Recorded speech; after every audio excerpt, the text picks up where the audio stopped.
Assalamualaikum everyone. This is Ishra Jahan Meme with you guys. Thank you so much for joining me and welcome to my channel. তো আজকে আমরা আলোচনা করব HSC পরীক্ষার্থীদের জন্য right form of verb. তো আজকে আমরা দ্বিতীয় রাইট ফর্ম অফ ভার্বটি প্র্যাকটিস করছি। এটা হচ্ছে ক্লাস 2।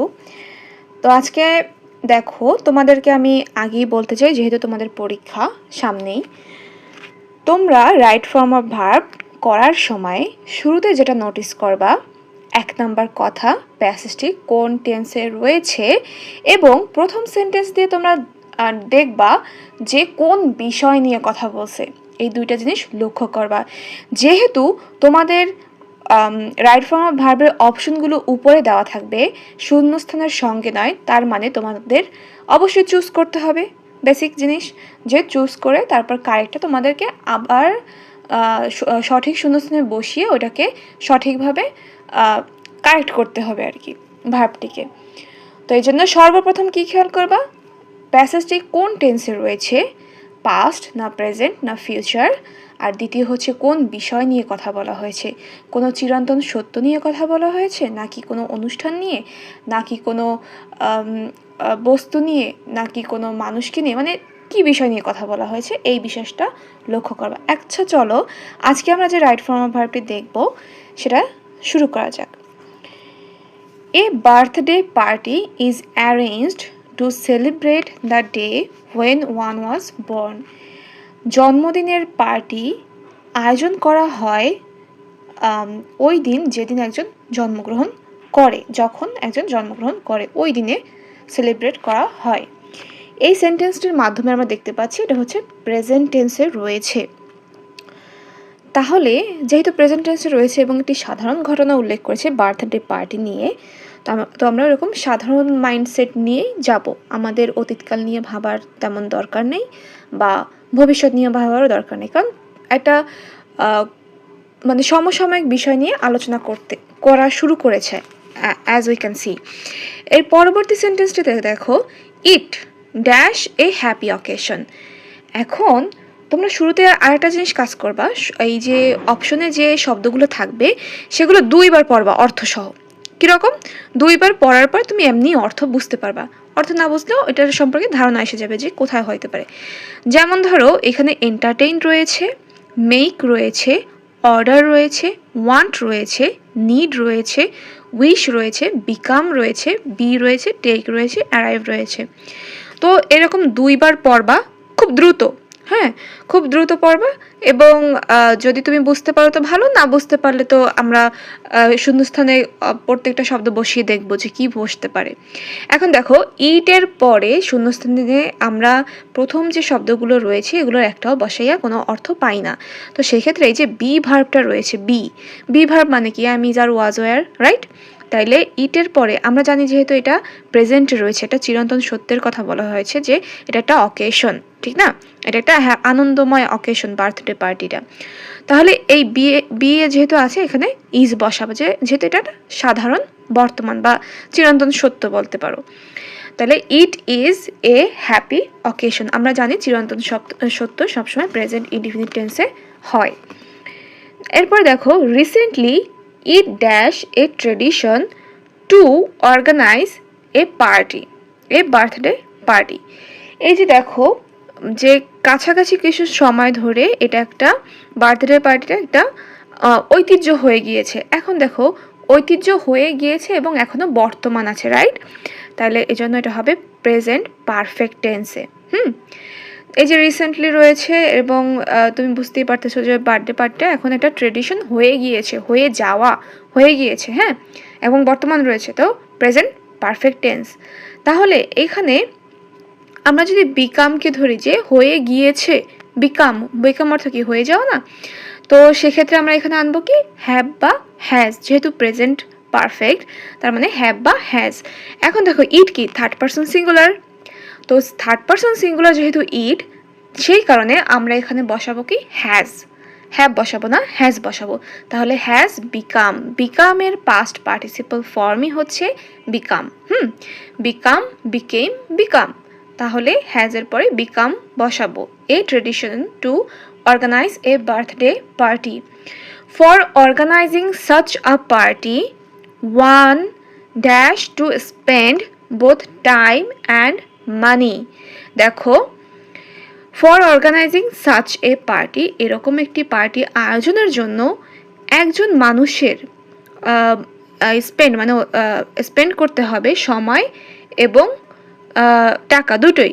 এখন এখানে কি বসাতে পারো, দেখো আমরা এখানে বসাবো নিড বসাবো, কিন্তু এখন একটা কথা আছে, ওয়ান কি থার্ড পারসন সিঙ্গুলার, তাই নিডের সাথে আমরা এস যুক্ত করব যে one needs to spend both time and money.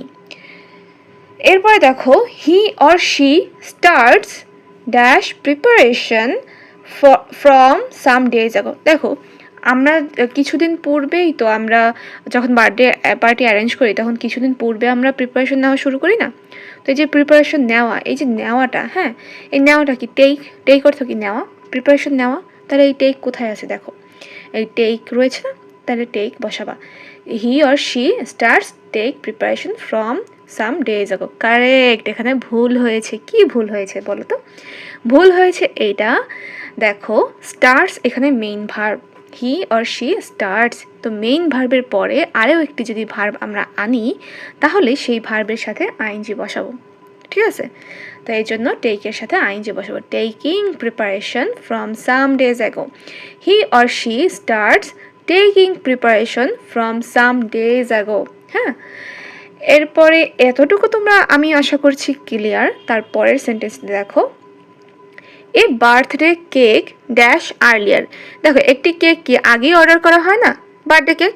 তাহলে দেখো অর্ডার আছে এখানে, হ্যাঁ, তার মানে কি অর্ডার হবে, ঠিক কিনা বলো? যে একটা বার্থডে কেক আমরা কি আগে অর্ডার করি না? এটা তো স্বাভাবিক সেন্স যে অর্ডার আগেই করতে হবে। এখন অর্ডারকে তো আমরা বাংলায় বলি না, অর্ডারই বলি, রাইট?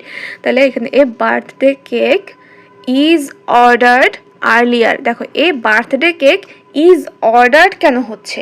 কারণ এটা একটা প্যাসিভ ভয়েস, হ্যাঁ, প্যাসিভ ভয়েসে রয়েছে। কারণ কি, এ বার্থডে কেক সাবজেক্ট হিসেবে রয়েছে। এখন বার্থডে কেক কি নিজে নিজে অর্ডার হয়? অন্য একজন করে না? তো এখানে তো সেই লোক নাই সাবজেক্ট হিসেবে আছে কি এ বার্থডে কেক। তাহলে যেহেতু যে কাজটা, সেই কাজটা যেহেতু সাবজেক্ট হিসেবে রয়েছে, তাহলে এটা কি প্যাসিভ ভয়েস হবে। এই জন্য is ordered earlier. Then he or she invites his or her close friends and relatives. Usually, friends dash to miss such a party. এখন দেখো, ইউজুয়ালি ফ্রেন্ডস কি প্লুরাল?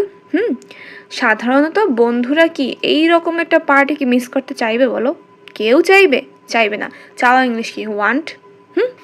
তাহলে এখানে কি বলছে, মিস সাচ এ পার্টি, এরকম পার্টি কেউ বন্ধুরা কোনো মিস করতে চায় না। না বোধক আছে, এখানে না এর তো কোনো কারবার নাই, তো না আনতে হলে আমাদের কি ডু বা ডাজ আনতে হবে, হ্যাঁ, যেহেতু এটা প্রেজেন্টে করব আমরা, তাহলে ডু বা ডাজ আনতে হবে। এখন ফ্রেন্ডস কি থার্ড পারসন প্লুরাল, তো সেই জন্য আমরা ডু বসাবো ডাজ না বসিয়ে, কারণ এটা থার্ড পারসন প্লুরাল রয়েছে ফ্রেন্ডস। তো ডু এর পরে নট বসাবো, friends do not want to miss such a party. On the appointed day, he or she puts on best dress and eagerly waits for the invited guest to arrive. দেখো, অকেশনের দিন তারা সুন্দর জামা পরে খুবই আগ্রহের সহিত গেস্টদের আসার অপেক্ষা করে। যে আশা মানে কি অ্যারাইভ, ইংলিশ অ্যারাইভ না, তো টু অ্যারাইভ, এখানে টু রয়েছে দেখে আমরা অ্যারাইভকে অ্যারাইভই রেখেছি। কারণ কি, টু এর পরে অ্যারাইভের প্রেজেন্ট ফর্ম বসবে, কারণ টু এখানে ইনফিনিটিভ। এরপরে দেখো, after the arrival of the guests, he or she cuts the birthday cake by singing happy birthday to you. Everybody dash him or her. এখন দেখো, সবাই কি করে, একটা বার্থডে কেক কাটার পরে আমরা সবাই কি উইশ করি না একত্রে, হ্যাপি বার্থডে টু ইউ, এটা কি উইশ করা না? তাহলে উইশ করি না আমরা সবাইকে? তাহলে সবাই কি করে, তাদেরকে মানে বার্থডে গার্লকে বা বার্থডে বয়কে উইশ করে। Everybody wishes him or her, প্রত্যেকেই তাকে উইশ করে। এভরিবডি কি থার্ড পারসন সিঙ্গুলার, এভরিবডি মানে প্রত্যেকেই। হ্যাঁ, থার্ড পারসন সিঙ্গুলার, প্রত্যেকই আলাদা আলাদা বুঝাইছে, ঠিক আছে। তো এই জন্য উইশেস হবে। The guest are highly dash with delicious foods and snacks. এখন দেখো গেস্টরা আসে, তো তারা আসলে আমরা কি করি, তাদেরকে খাবার দেই, স্ন্যাক্স দেই, তারপরে আমরা আনন্দ করি। তো তাদেরকে এটা দিয়ে এন্টারটেইন করি না আমরা? হ্যাঁ, আনন্দ দেই না, এন্টারটেইন করি, রাইট?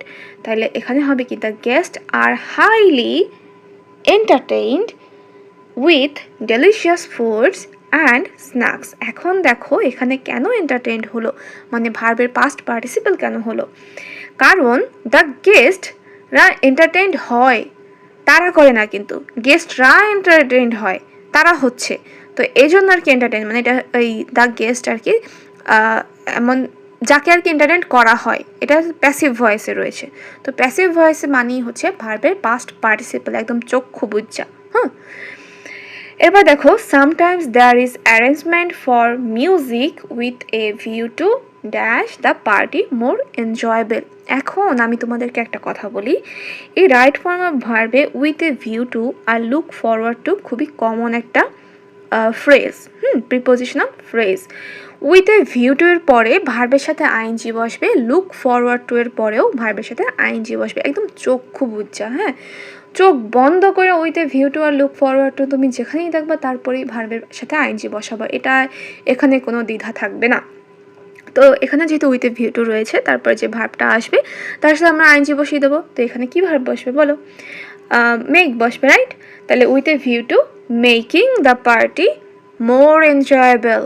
মেকিং, কারণ এই মেক কেন বসছে, sometimes there is arrangement for music, এখানে কিছু অ্যারেঞ্জমেন্ট থাকে মিউজিকের, কিসের জন্য থাকে এটা, with a view to making the party more enjoyable, যাতে এর উদ্দেশ্যটা থাকে কি, যে পার্টিটাকে আরও আনন্দময় করার জন্য, ঠিক আছে?